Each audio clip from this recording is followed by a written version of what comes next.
The Foreign Account Tax Compliance Act was enacted in 2010 by the U.S. Congress to fight tax evasion by its citizens holding bank accounts and other investment accounts outside of the United States. How does these legislations affect citizens resident in Israel that are FATCA compliant? Katherine Lapidoth, Senior Financial Planner from Pioneer Wealth Management. Hello. Hi, Ronnie. Good morning. It's nice to speak with you. It's nice to speak with you, yes. To answer your question, FATCA, Foreign Account Tax Compliance Act, went into effect in 2010, went into law in 2010 and went into effect on the 1st of July 2014. Everyone today must be tax compliant. This is the law. Okay. The name of the game today is full disclosure. No one is saying you have to pay tax. We just have to know where your assets are. So Americans resident in Israel need to report on their taxes today if they have accounts in Israel or any other place in the world, because Americans are taxed on their worldwide assets. So should I leave my money in the U.S. or should I transfer it to Israel?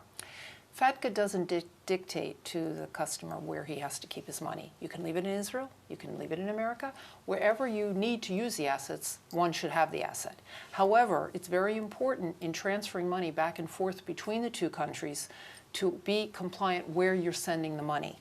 For example, your bank account, you have certain documents that must be filled in, like a W-9 tax identification form. The bank must be aware that this money is legally entitled to be brought to the country.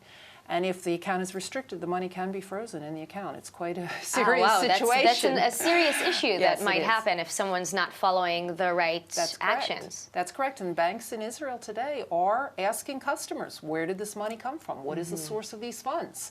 And it can be very serious if you're in need of the money and suddenly you find your account is frozen. And that is happening. I've had clients come to me and I've referred them to a tax accountant, tax lawyer. I am neither an accountant or a lawyer. I'm simply money manager. But I know the laws, and our clients are compliant with those And you know laws. how to manage the money once something is happening to it. Yes, I'm duly licensed. I'm licensed in the United States under the Financial Regulatory Authority, and I'm licensed in Israel under the Israel Securities Authority.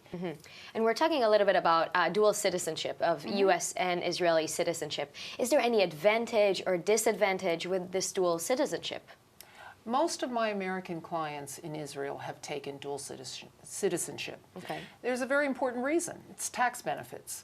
For a new Ola in Israel, new immigrant, for the first 3.5 years, you have tax benefits for locally sourced income, and for 10 years on your foreign-sourced investment income.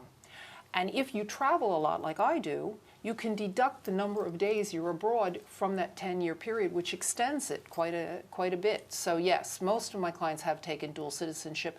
I have a client that just told me yesterday we have to celebrate. He's 88 years old. He's just taken Israeli citizenship. That's amazing. Yeah, we're going to go celebrate. That's amazing. So before you go celebrate, do you have any more tips? Yes, I'll give you 4 tips. The first is full disclosure. Don't try to hide it. They'll find it. It'll only get worse. Anyway. It'll only get worse. That's the first. The second thing is to, try not to operate an online trading account from a computer based in Israel when you open the account in America, because the IP code identifies where the computer is based. Right. And many U.S. trading platforms don't allow if you are operating the account from abroad. That's the second. Third is, please don't use an address of a friend or family member based in America when you live in Israel.